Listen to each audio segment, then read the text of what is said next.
Hi, welcome to session 2 of the 7th topic of the semester, the New Republic from 1783 to 1815. Now, we're going to, in this session, session 2, be looking at the formation of the creation of the American Republic by paying attention to the trials and errors, so to speak, the kind of structures of governance that the founding fathers were implementing very early on during the process of independence. For example, we were paying attention in session 1 to the creation of the Confederacy. I mean, this is the kind of nation that the founding fathers actually implemented in the very beginning.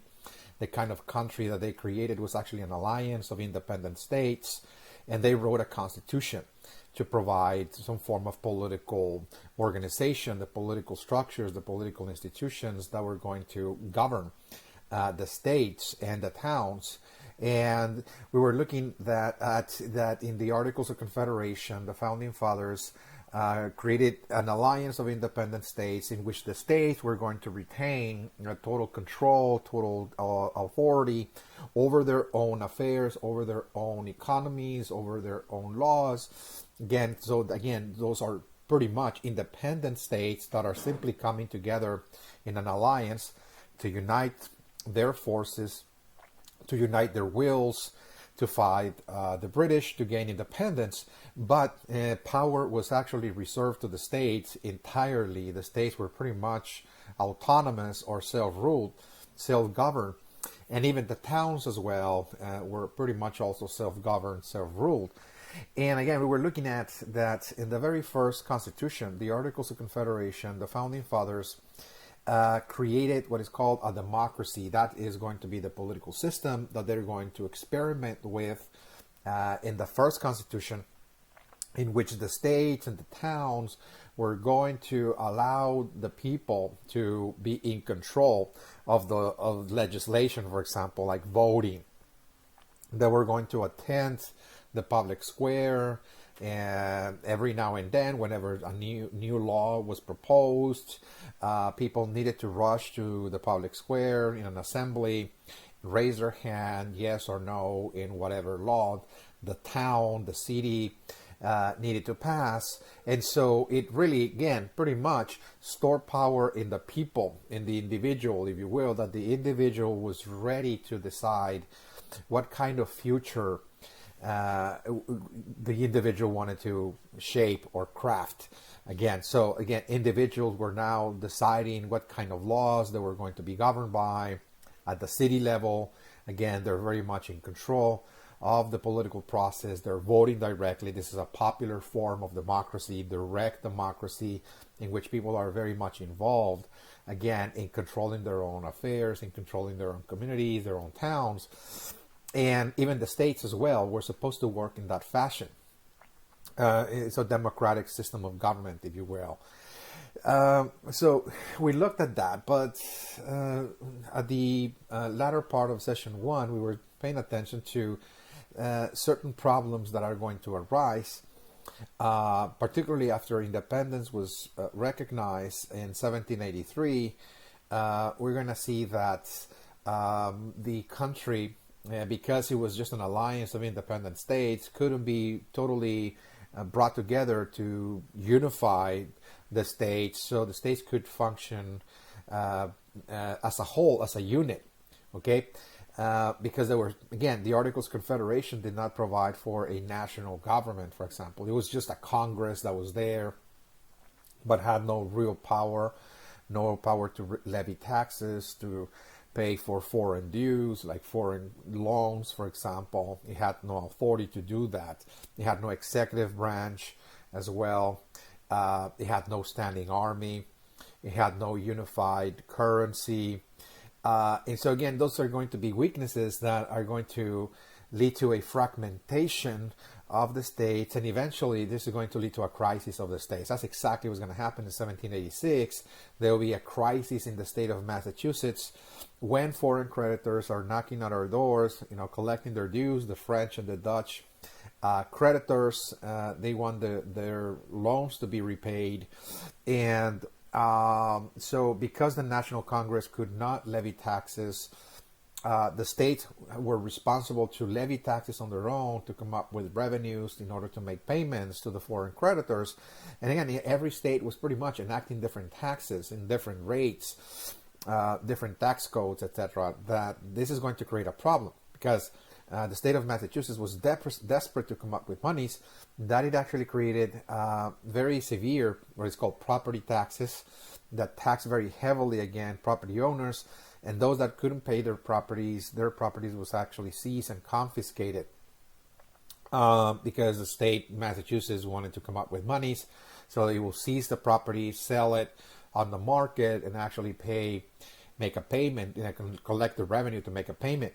So he was so desperate to do that it was actually, again, affecting the farmers, particularly of Massachusetts. And of course, there will be thousands of farmers evicted from their farms, and there's going to be a farmers' revolt. We were talking about that, the farmers' revolt leading up to Daniel Shays' revolt, was called Daniel Shays' Rebellion of 1786, in which, again, the leader of the rebellion was a farmer himself who lost his farm. He was so angry that he had actually fought the British during the American Independence Revolution concerning taxes as well, the Navigation Acts, and because there was really no representation, again, provided to the colonies whenever taxes needed to be enacted by the British Parliament. So farmers are now going back to the ideas of the revolution and trying to really create a second revolution. Now that the country is independent, they don't want to pay those taxes. They feel that those taxes are unjust because it's seizing their property. They feel they have property rights, and yet they feel totally justified to seize control of the state. That's what Daniel Shays' Rebellion was. It was, again, 2,000 farmers marching into Boston, seizing control of the public buildings in the name of democracy, because they said, well, we are, this is, a democracy, isn't it? It is really, again, a system by which the people are in control of the law, if you will. Okay, so we're hereby exercising this right. We seize control of the public buildings, and we want to abolish all taxes, we want to abolish all public debts, etc., and pretty much create laws for land distribution, in Massachusetts and so on. And so again, is that democracy was really taken too far. Okay, that was the problem, that democracy was now in the hands of the large crowds, what in Massachusetts people refer to as the mob. In other words, this is now no democracy. This is mobocracy, ruled by the mob. That is to say, angry farmers seizing control of the state. In other words, it was just a rebellion, and it's not going to actually, they're not going to actually gain control of the state. But again, this just revealed that the Articles of Confederation were not working because the National Congress couldn't really solve a simple problem such as just collect taxes to make for pay foreign dues. So again, this is going to now lead to, let me share now the outline. This is going to lead then to a second meeting of the representatives of the states, the 13 states, to discuss the Articles of Confederation, because they want to revise the Articles. What they want to do is make them work. Look, this country is so disorganized, is so it's fragmented. Everybody's really, moving in different directions. So there's no cohesion, there's no unity. So what we need is to really write, not really write a new document. That was not the intention initially. It was just simply correct the Articles of Confederation to make them work. So they're going to meet once again in Philadelphia, again the following year after Shays' Rebellion, okay, of 1786. They're going to actually hold a meeting in Philadelphia once again. Delegates, there are going to be 55 delegates arriving from the 13 states to Philadelphia to actually discuss the articles and revise them to amend it, to provide amendments and so on and so forth. Okay, so it is here in this meeting in this summer. It was really during the summer of 1787 that the delegates decided that it would be better to write a whole new document instead of amending the Articles of Confederation. Particularly the delegates from Virginia were the ones insisting that it was better to actually just write a whole new document from scratch, because to amend the Articles of Confederation, to make them work, it would require 25 amendments. Imagine 25 changes. So by the time you're finished, it's almost like you just wrote a whole new document. So why not just start from scratch and write a whole new charter, a new constitution? Okay, and so there was a vote. Initially, not everybody agreed, again, that they were there to write a new constitution. But what actually convinced the delegates there that they needed to write a new constitution was that there were actually some delegates from New York that actually proposed to create a monarchy. What we need actually is just, a monarchy, in other words, to make the country work. Why reinvent the wheel when we know that monarchies work? I mean, this is a very stable system of government, so why not just move there immediately and unite the country? So what we need is a monarchy. And so as soon as those ideas were raised, that convinced pretty much everybody that no, look, it would be better just to write a new constitution altogether, to create a different kind of country, to create a different political system. Okay, not a monarchy, in other words. So again, the decision was, let's write a new constitution. This is the second constitution of the United States that is currently in existence. Again, this is the one in use in the United States. Okay, the Constitution of 1787.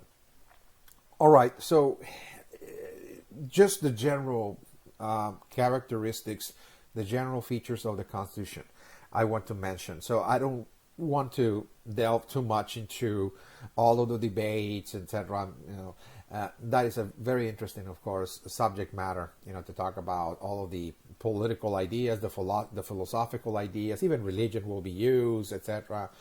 The Bible will be cited like 1,000 times there, etc. Yeah, it's very, very, very interesting. But here, we just want to outline, what kind of government this Constitution created that replaced the Articles of Confederation. Okay, so first and foremost, what this Constitution is actually going to create, okay, is going to create now what is called a federal republic. Okay, a federal republic.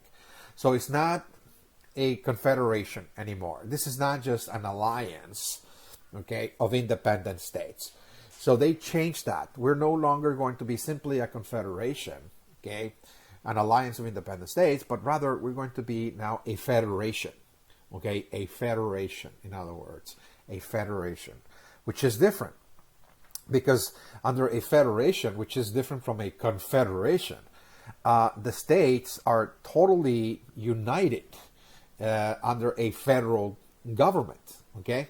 That there's going to be a federal government, that is to say, that is going to unite all the 13 states under the leadership of the federal government, that is to say. So it's a federation. In a confederation, the states are pretty much on their own.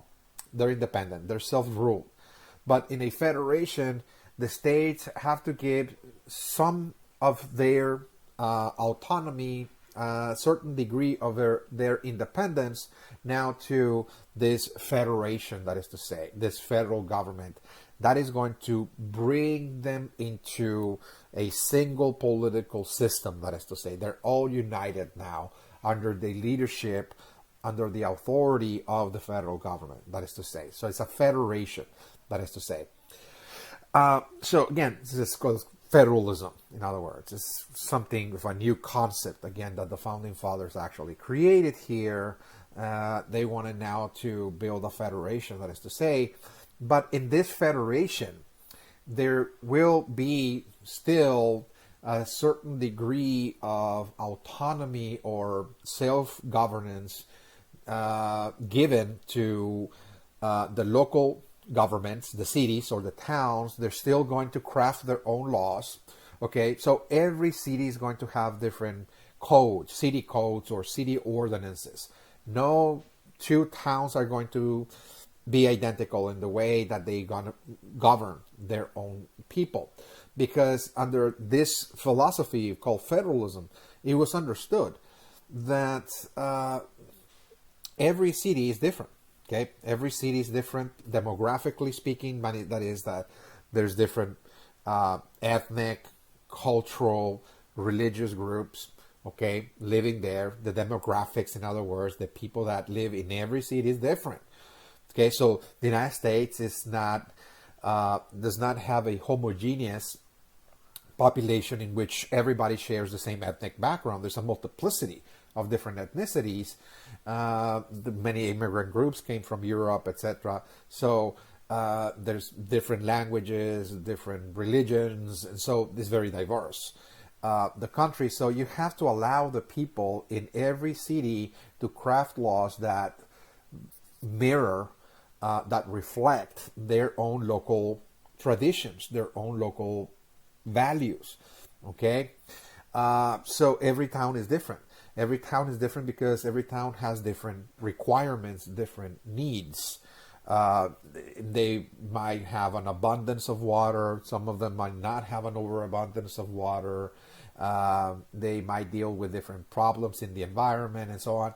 So every town must be given the authority to deal with their own requirements, their own needs, laws that are going to address some of the problems, again, of their geographies, that is to say. Okay? So under federalism, the towns retain a certain degree of autonomy, but they have to, of course, be integrated. They have to follow the laws of the state. Okay, so that's the second level in federalism, is that, okay, so you have the local town at the very bottom. They're kind of self-ruled, but you're also going to have the states. And the states are going to also supervise the towns, if you will. Okay, there's going to be a state constitution, a state government. Okay, that every state is going to have a different constitution. Under federalism, no two states are going to have an identical, again, state constitution. They're going to have their own to address, once again, the values of their own, the people living in the state, the geography requirements, etc. Everything that the state needs to do, you have to grant the state that room, that independence, again, for the state to pretty much craft their own laws independently from all the other states. Okay, so also the states retain a certain degree of independence, but not total, because under federalism now there's going to be now a new sphere of authority, and that is, again, the one that actually oversees, the one that actually unites all the states together, and that is the federal sphere of authority. What is it called? The national government, or the federal government, that is to say. And it's going to have a federal constitution, federal laws that the states and the towns have to follow, that is to say. So the laws emanating from the federal level are the laws for everybody. Okay, so whatever the Constitution says, the Constitution itself, again, is the law of the land of all the states. That the federal government actually is guided by the Constitution, federal law, that is to say. Okay, so those three spheres of authority: the local, the state, and the federal. And under federalism, the local towns, the cities, and the states still retain a certain degree of authority, but they have to surrender part of it, again, to a federal system, again. So, again, to provide more cohesion, more unity, if you will, more coordination, between the states. So the states can actually come together as a country, okay, as opposed to just being an alliance, that is to say. Okay, that's very important. Okay, so the Constitution of of 1787, also what he did is that this federal system, this federal level, or this federal sphere of authority, what is called the federal government, is going to be broken up into three branches, okay? Because the question is, okay, so if there's going to be a federal sphere of authority, where is this authority going to reside? In other words, what kind of government, again, or what kind of structure is going to actually store and retain all of the powers at the federal level? And so what the framers did is that it actually divided the federal sphere of authority, the federal government, into three branches. Okay, it was called the division of powers, that is to say. So the federal government is going to have three branches. One is the legislative, which is Congress. Okay, this is, again, the branch of government that is responsible for writing laws, that is to say. That's what they do. There's going to be another branch of government that is the executive branch that executes the law. So whatever Congress is writing, which becomes the law of the land, the executive is going to actually, make sure that it's followed. That is to say, it's going to execute the law. That is to say, okay, that's a separate branch. Okay, and also there will be a third branch that is going to simply be it was called the judicial branch, that is going to judge, again, the law.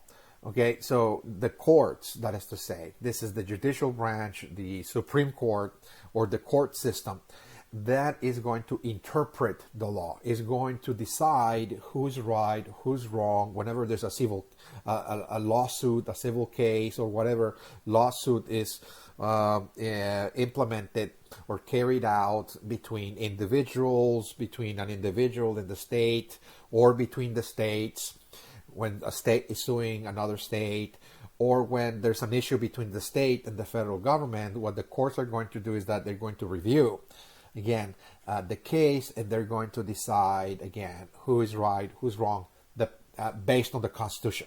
Okay, so again, it's simply reviewing, again, judging, if you will, okay, the law, if you will. Okay, so three branches. This is another, again, pretty much a new feature of the Constitution that is also new in the world. In other words, when you look around the world, you're not going to find a system of government that is broken up into three branches.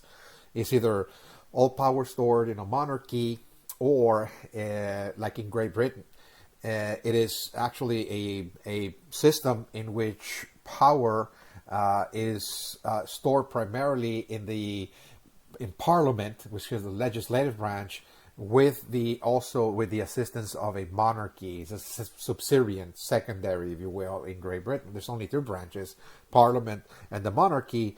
But here we're going to see three branches, okay? It's a division of powers. They're supposed to actually balance power, that is to say. So, at any rate, so again, so far, again, we are understanding pretty much,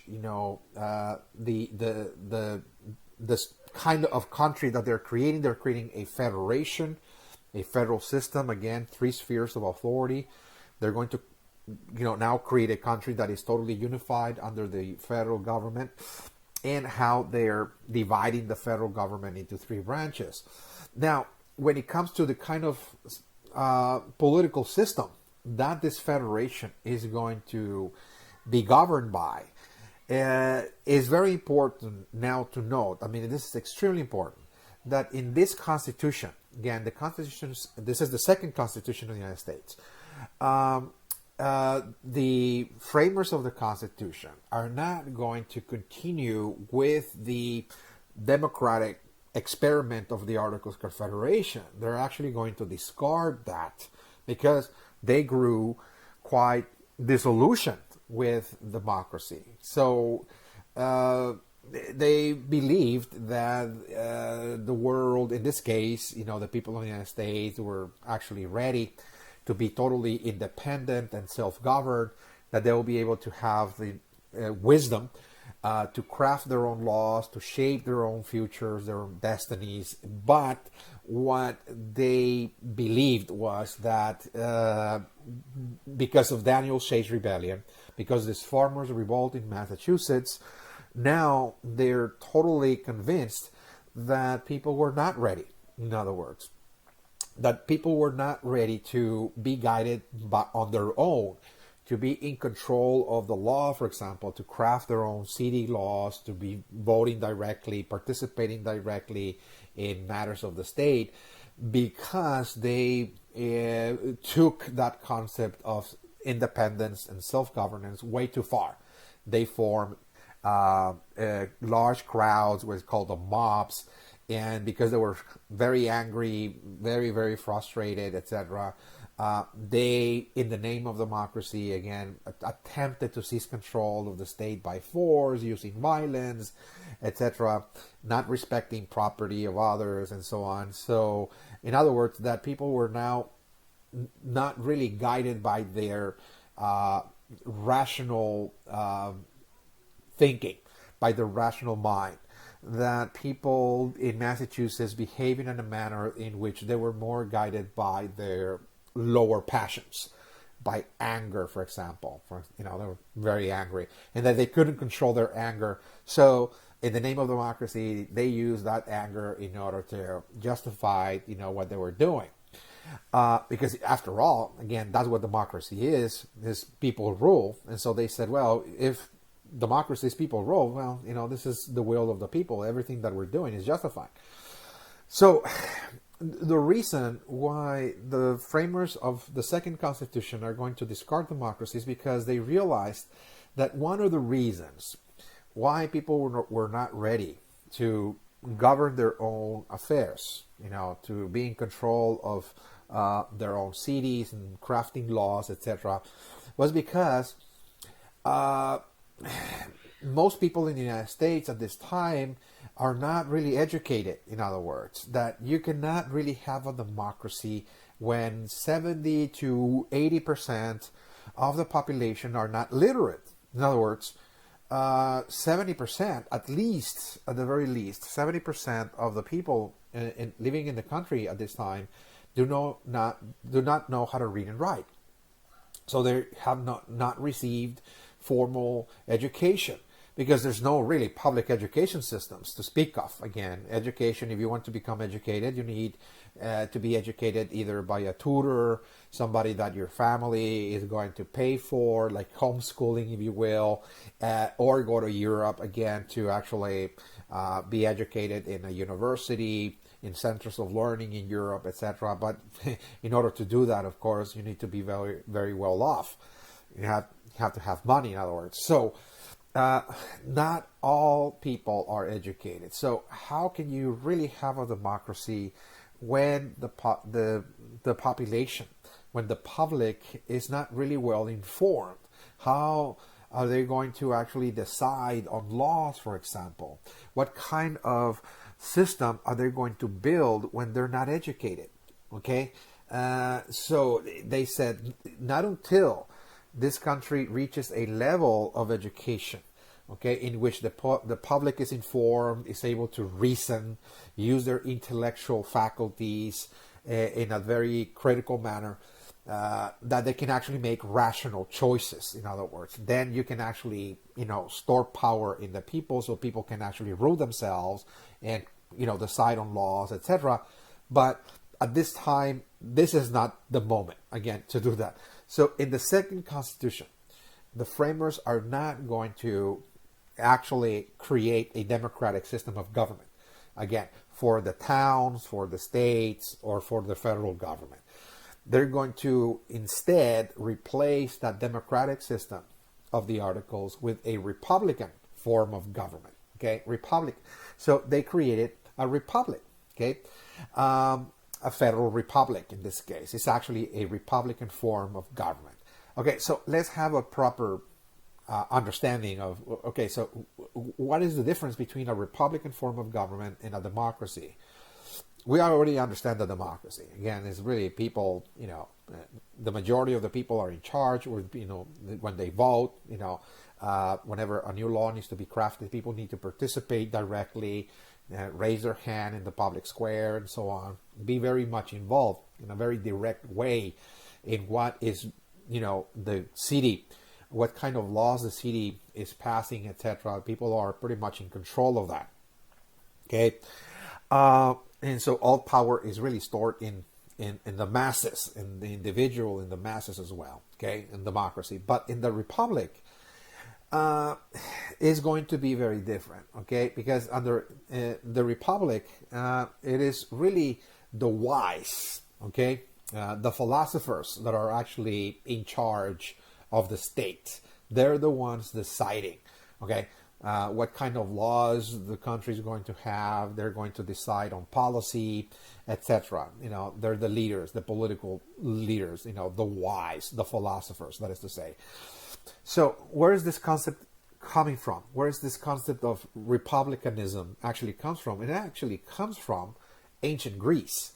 So the founding fathers, okay, were, as I mentioned in session 1, they were very well versed in European history, European languages. In many cases, they even read the works of the ancient Greek philosophers and Roman also philosophers in Latin or Greek. And they were very, very well acquainted with ancient Rome. They were very well acquainted with ancient Greece. And so one of the philosophers that had the greatest influence here in this constitution, you know, for the framers of this constitution, was actually the Greek philosopher Plato. Plato, who lived about 350 years before Christ, again, in the city of Athens, wrote actually a book. He wrote numerous, of course, books. He was a Greek philosopher who wrote numerous books, but one of them, you know, is a classic, by the way, in philosophy, particularly for political philosophy, and it's called The Republic, Plato's Republic. Okay, it's very easy to read, by the way. So there's, of course, you can read it in multiple languages. It's been translated into many languages around the world. It's very easy to read, simple language. But really, again, in this book, Plato laid out, again, the ideas of the ideal state. Okay? The ideal state. There were actually students or disciples asking. There's a dialogue there, again, in which Socrates, which is the wise philosopher who was the teacher of Plato, he's actually answering questions to a group of students and disciples regarding the state. In other words, what is the ideal state? What is the ideal form of government? And Socrates, who's actually answering, you know, those questions in this book that Plato is writing, because he was one of the disciples that's actually paying attention to those dialogues, and he wrote those dialogues, is that what Socrates' answer is that the ideal state is one in which there's going to be justice. Okay, justice is going to reign, you know, in the interactions of all the citizens of the city. In other words, in the laws, in the behavior, in the kind of governance, and so on. And so, after all, after a series of questions, a student says, okay, so what is the ideal form of government that is going to preserve justice? Again, what kind of laws emanate from a state that are going to actually preserve a state of justice in the population? What kind of government is going to do that? Okay, so what he said is that the only government that can actually do that, that will be the ideal form of government, is a republic. Okay, so what is a republic? And what Socrates is answering is that a republic is simply, again, a state in which philosophers, philosopher king, or a philosopher period, is the one that is actually in control of the state. Okay, philosophers, okay, the wisest individuals of the city, the ones that have received education, that they can reason, that they have developed their analytical mind, their logical mind, those are the individuals that are most fit to rule. Because what philosophy does is that it actually enables individuals to develop what is called selfless virtue. Selfless virtue, that philosophers really are totally selfless. because they have now arrived to the state of wisdom. In other words, that have become so wise that they were able to distinguish right from wrong. A philosopher has the wisdom to know what is a right action from a wrong action. So it knows that wrong actions creates injustice, in other words, a wrong action, that is to say. So you need to be a philosopher in order to actually be able to craft laws that are going to benefit the public as a whole. You're totally selfless in that when you have wisdom, you're not going to rule on your own behalf or your own group, for example, but rather to benefit really the entire population, because what you want is justice, in other words. Because you have wisdom, you're able to know the difference between right and wrong, and you understand that, again, wrong actions leads to injustice, so therefore you avoid that. Okay, so again, a republic is simply, again, ruled by philosophers, that is to say. Okay, the most educated, the wise, and so on. So again, this is what is called classical republicanism. Classical republicanism from classical Greece. Again, this is the idea of Plato. This is the ideal state. When you have a republic, it is a system of government in which the wise are the ones in charge. That is to say, the philosophers. So here, of course, there's not going to be philosophers like ancient Greece. You know, the United States is not really, again, ancient, the city of Athens, okay, classical Athens, in which there's a lot of philosophers. So obviously, the ones that will have to be in control of the state, if you're going to build a republic, is that if you're going to have a republic, then you just have to make sure that the ones that are going to lead the society, okay, they're going to actually be the ones, sorry for that,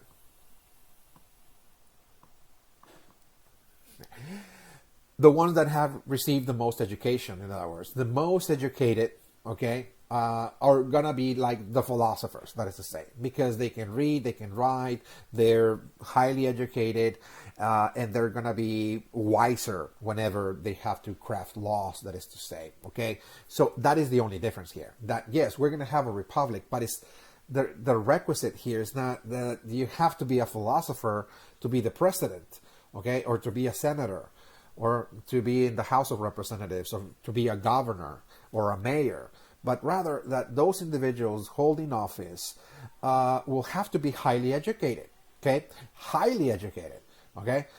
Because they said this is the best we can do, and that will be the closest to a philosopher, that is to say, okay? Highly educated. So this is, again, the new system of government, again, that the founding fathers, the framers of the Constitution, are now going to experiment with. They're going to now try out a republican form of government, not democratic, okay? So it's very important. And likewise, what they're going to do then is going to say, so under this republic, the ones that are going to be elected in office, they're going to represent the interest, they're going to represent the will of the people.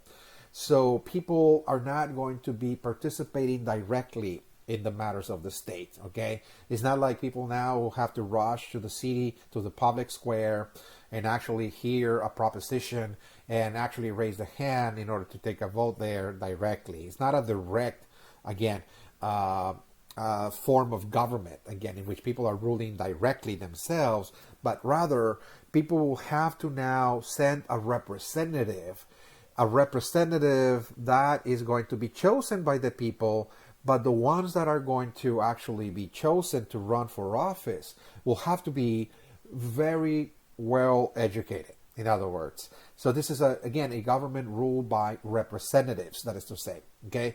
So we elect mayors, we elect judges, we elect senators, etc., governors and the like.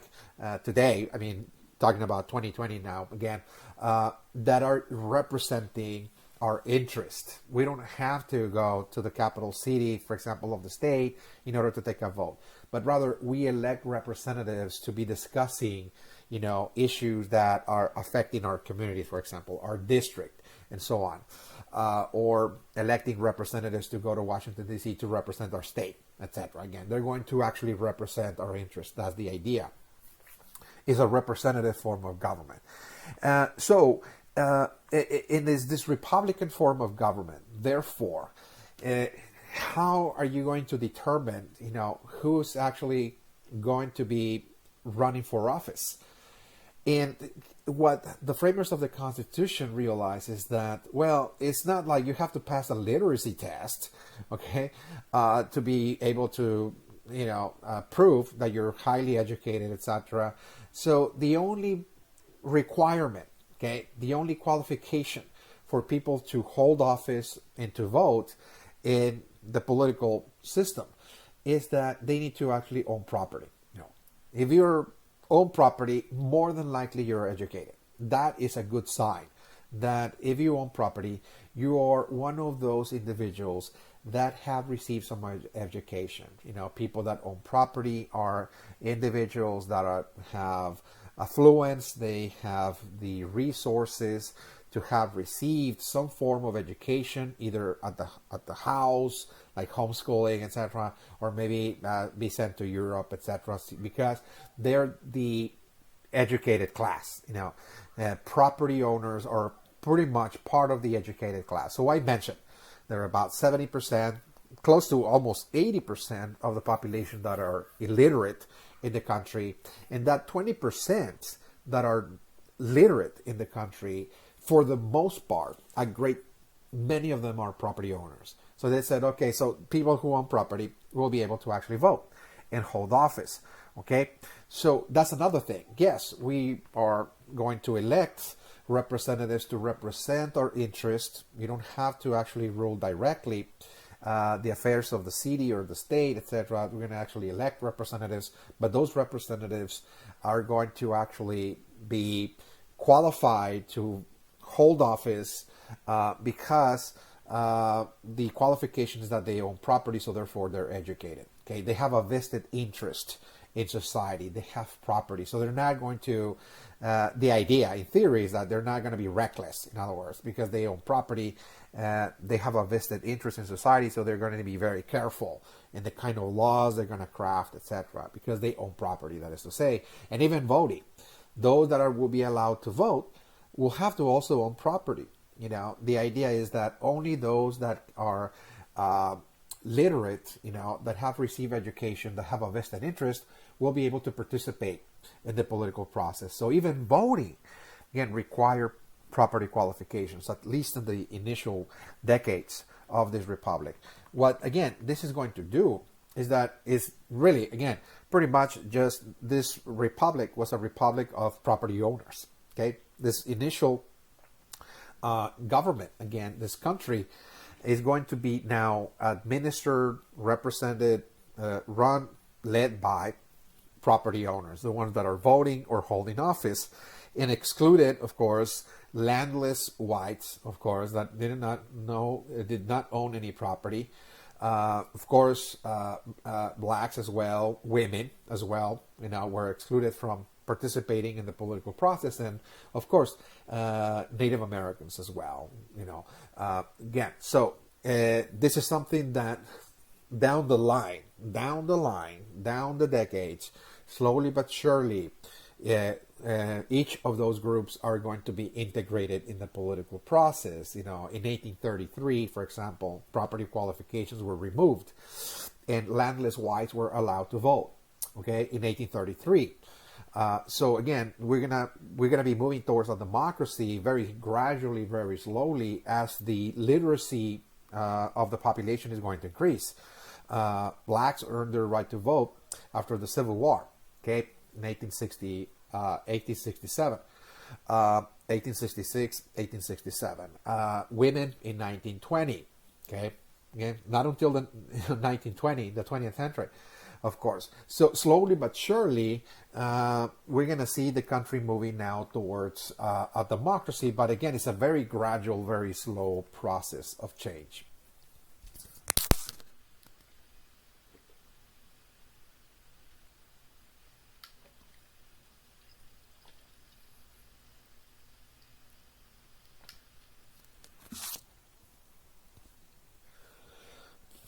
All right. So now let's talk about the ratification of the Constitution. The Constitution has been written.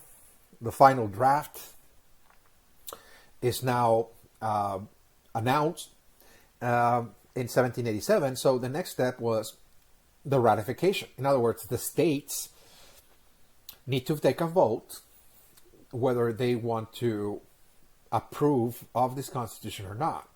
Because once you approve the Constitution, then you become part of this federation. Okay? You become part now of this new republic, this federal republic. So there's going to be like a political campaign, so to speak. Okay? There are no political parties, let me remind you. At this time, there's no political parties whatsoever.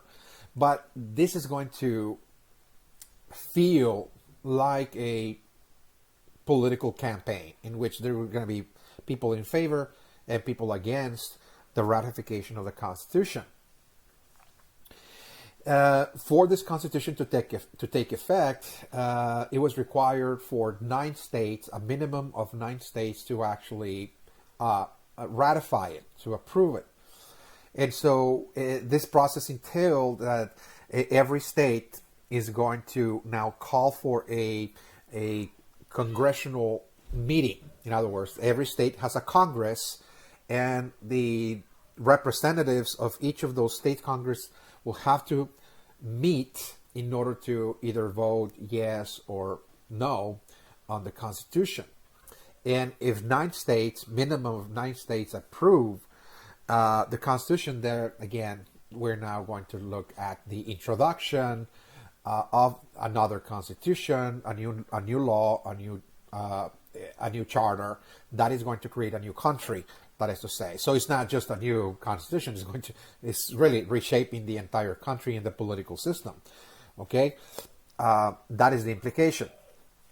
So there's going to be, of course, people in favor and people against the Constitution. And once again, it's going to resemble a sort of political campaign in which people are going to be giving speeches in public.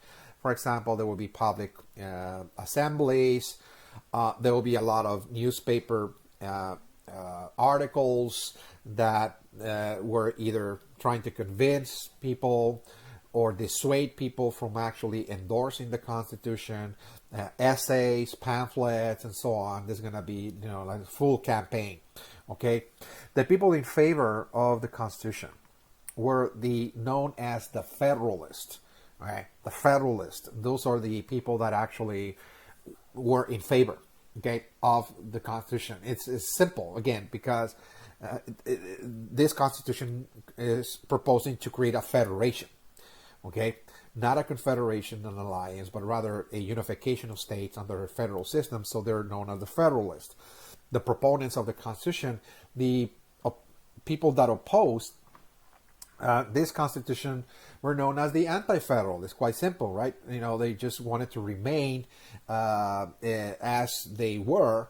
They wanted the Articles of Confederation to be simply amended and revised, and did not want a new Constitution altogether. Again, so there's going to be an intense debate between those two groups. Okay, the people that favored the Federation and people that pretty much wanted the Confederation, that is to say, the alliance of independent states. They wanted the states to be independent, the Anti-Federalist. Okay, and so again, this is a very, very intense debate, intense arguments, and political campaign that it involved, thousands of people across the states. And it is very interesting to really read about the arguments, again, in favor and against. Again, they're very interesting. But we're here just going to take a look at the most important arguments in favor and against, and how the Federalists were attempting to win the debate. In other words, to convince people that this Constitution was going to be much better, more stable. The country will have more stability, under the new Constitution than under the Articles. Okay, so let us look at some of the most important issues, and I think this issue, what is called the large republic versus the small republic, this is perhaps the heart and soul of the Federalist versus Anti-Federalist debate. Okay, so what we're again dealing with here is that the two groups here are really proposing two kinds of states. Okay, the Federalists are trying to create a republic. Okay, but by uniting the 13 states together under a single system, it's a federal system. This Constitution is really proposing that, yes, we're going to become a republic, but this republic is going to be gigantic, territorially, that is to say. It is a large republic.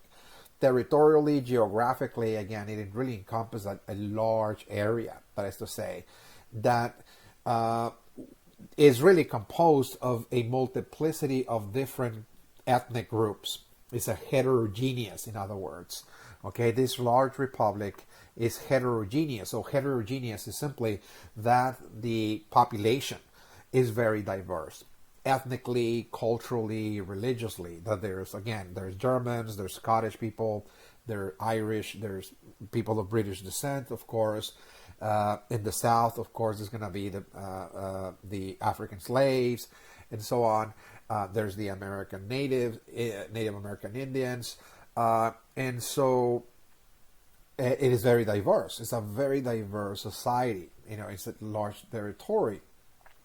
That is what the Constitution is actually proposing, and the Anti-Federalists are not very hopeful for a large republic. They criticize this idea of a large republic. They said, how is it that people are going to get along when they are now living in a single country, okay, in which the states are simply members of a larger system, again, which is the federal system? How is it that people are going to understand each other? How is it that people will be able to agree with one another when we're so different? There's so many different religions. There's Protestant groups, and there's so many of them, and there's Catholics as well. And how is it that we're all going to get along? And for the Anti-Federalists, this was just inconceivable. They just couldn't fathom the idea of such a diverse society becoming a single community. What will be the common identity that is going to unite all people? And so they have really problems understanding, how a diverse society can actually, come together, in other words, because of this large republic. What they argue is that republics have always worked under very small communities. That, the republics of the past, for example, like the Roman Republic, was a really small area, a small community in which the members of that community that created a republic, for example, shared the same ethnic background. They shared the same language, the same religion, the same culture, homogeneous. This is, again, is uniform. The population is pretty much, the same group. So they were able to understand each other, communicate very easy, and there was, a certain degree of understanding. So what the Anti-Federalist is saying is that republics can only work in small areas, geographical areas, in which the population is not very diverse. As a matter of fact, when the population is homogeneous and they share the same background. Okay, so again, this is going to be the debate. That what the Anti-Federalists favor is that instead of having one large republic, they want 13 independent small republics. In other words, they want to actually, retain the independence of their own state and have their state pretty much transform into a republic that every state is going to become like an independent country. They want 13 independent countries as opposed to one large republic that integrates 13 very different states, again, population-wise. Okay, and so again, this really, again, was the most important issue that was debated among, of course, other issues. I'm not going to say that this is the only issue, but this is the heart and soul of the argument, of those two groups. And of course, the other criticism, again, that the Anti-Federalists raised about the Constitution, besides that, it wants to create such a large country with a diverse population that is not going to get along. And the other issue is that, look, this Constitution doesn't have a Bill of Rights. It doesn't contain a Bill of Rights that clearly states the liberties, the guarantees of the citizens. So you need a Bill of Rights. So therefore, we oppose the Constitution because it doesn't have a Bill of Rights. Again, so they're just simply, again, raising criticisms as to why they feel that this constitution is not going to work. It's not going to work out. In other words, they favor the Articles of Confederation. They rather stay pretty much independent, self-governed, from each other, and they see that becoming so much integrated politically, into this federal republic, that the states are not going to get along. In other words, that there's going to be conflict between states, okay, because they're very different. They have different values, different, modes of thought, and they have different problems and so on. They have different cultures, different religions in many cases. So how are we going to get along? Because we're so diverse, and it doesn't have a Bill of Rights either. Okay, so that's another criticism again of the Anti-Federalists, and of course the Federalists will have to respond to those criticisms. The Federalists, the proponents of the Constitution, will have to convince the representatives of each of the states that the Constitution was actually going to work. That what the Anti-Federalists were, criticizing, all their criticisms were not really based on a true understanding of how this Constitution was going to work, how the country is going to actually come together. Because that's the issue. I mean, we're going to be fighting with each other, very disunited. We're not going to agree on anything because of this diversity. But the Federalists will have to respond, and of course they did so by writing a series of articles that they published in newspapers. About 85 articles were written during this political campaign, so to speak. Now they're all assembled, and you can actually go and read the so-called Federalist papers, as they're called. Those are actually articles printed in newspapers that people read, that were intended to convince people that the Constitution was actually going to work. It was actually going to allow, again, for the country to function. So the authors of the Federalist Papers, about 85 essays, were Alexander Hamilton from New York, James Madison from Virginia, and John Jay from Massachusetts. Okay, from Massachusetts. So together, because they were the Federalists, they were some of the delegates in the Constitutional Convention, by the way, they were present there. James Madison was actually the one in charge of actually writing the final draft. He was the pen, if you will, of the Constitution. James Madison from Virginia. So of course they're in favor of the Constitution, and so they're aiming to convince people that this country is going to work, under this Constitution. So what they're going to be writing about, particularly this issue between, the debate that is, the Anti-Federalists criticize the Constitution for, this idea of the large republic that is very diverse and so large that have never in history has a republic existed, territorially this large. In other words, how is this going to actually function? they responded. It's actually James Madison who actually responded by writing a couple of essays. Those are Federalist Papers number 10 and number 51, that actually he's endeavoring to explain in great depth, in very simple language, how is it that a large republic is going to actually work. That contrary to what the Anti-Federalists were saying, that it is true we have never had such a large republic, and this is going to be a new experiment. We're going to test it out. But he said, I'm confident that this is going to be very stable, that a large republic is going to work, and that diversity is not necessarily an obstacle for providing political stability in the country. Okay, this idea of a heterogeneous society that is extremely diverse and different. How are the states going to cooperate and work together when the populations of the states are so different? Because what James Madison is saying in those two essays that he actually titled on factions.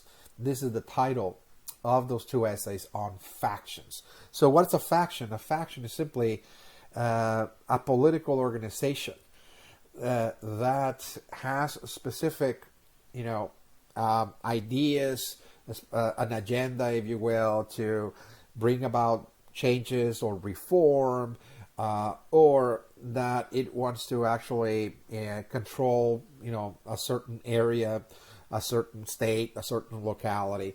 So factions are of many kinds, okay?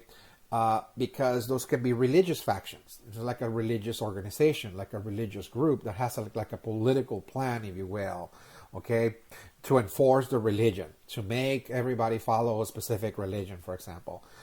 Farmers constitute another faction. They are a faction because they are actually a group that has a specific, value. They value certain ideas. They have certain interest, and they come together. And what they want to do is actually create reforms or change that is going to address problems dealing with, with the farmers as well. Okay, so there's so many different kinds of factions.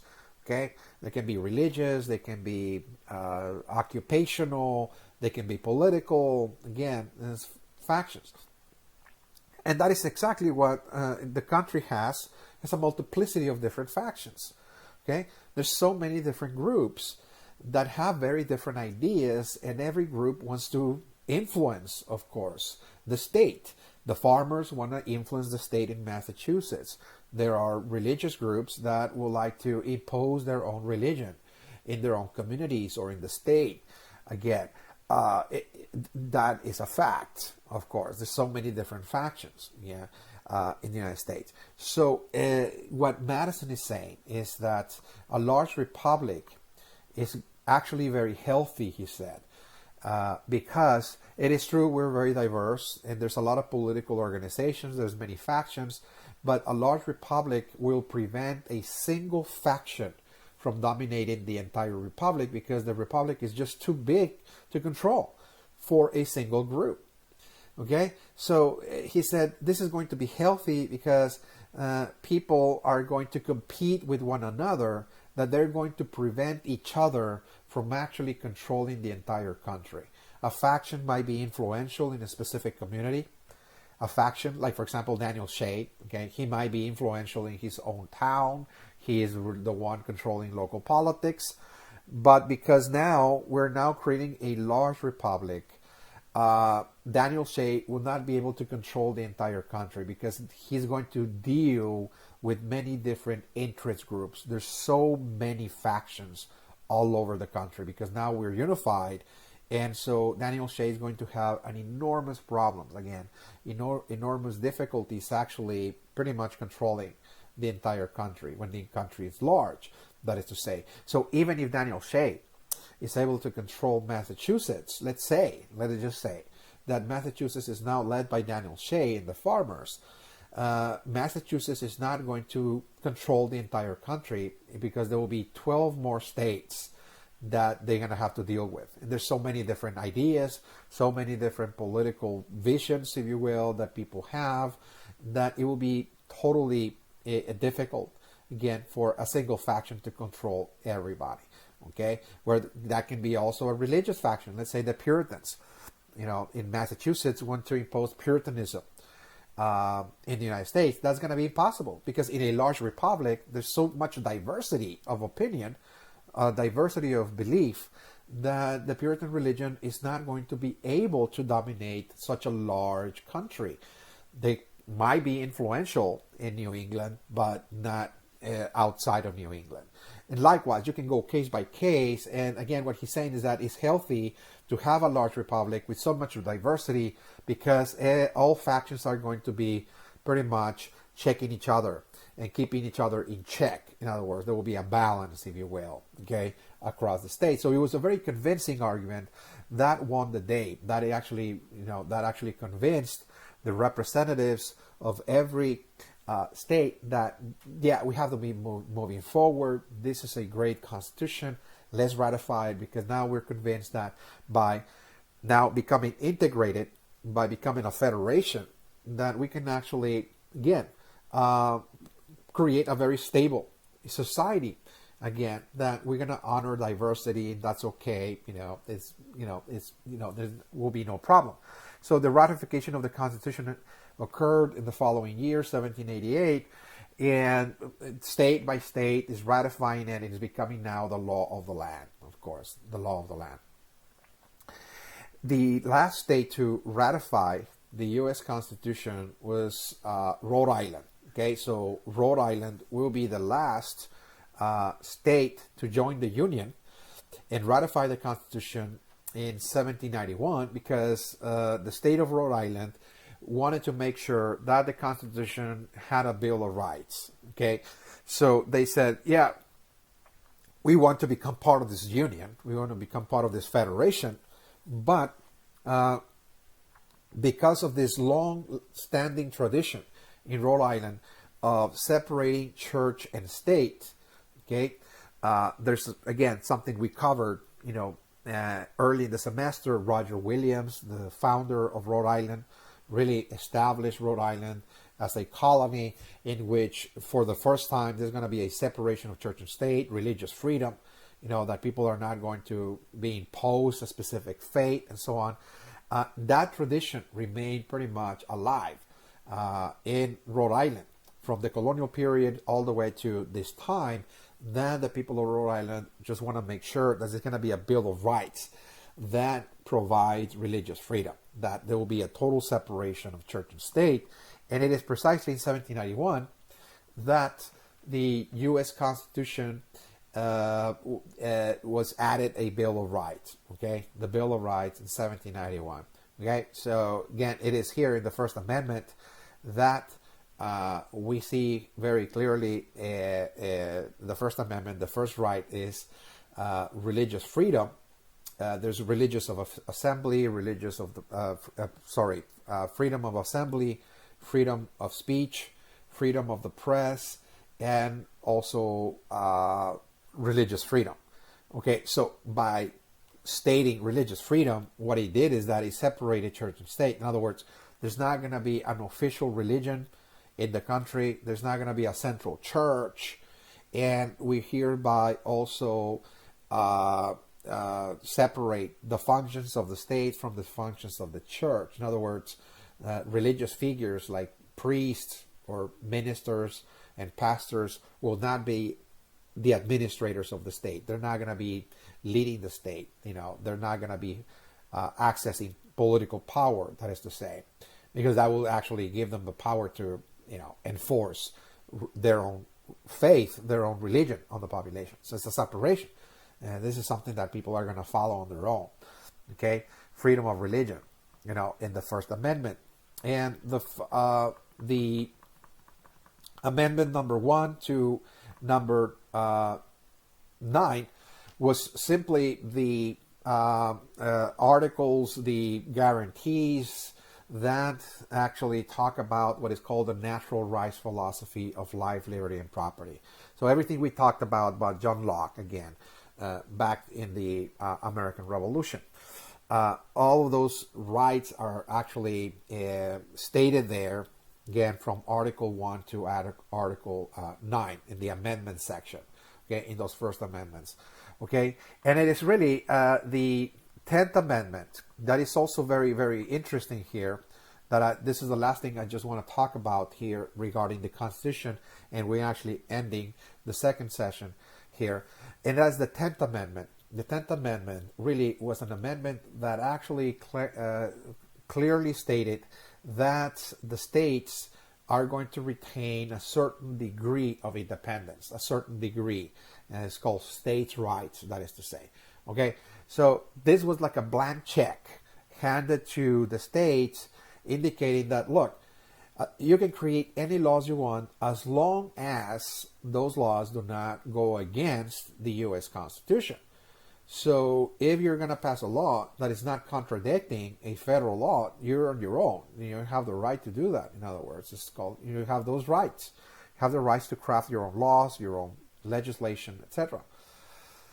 So this really opened the door, for certain states, particularly the southern states, to use the 10th Amendment to actually protect things like, for example, slavery.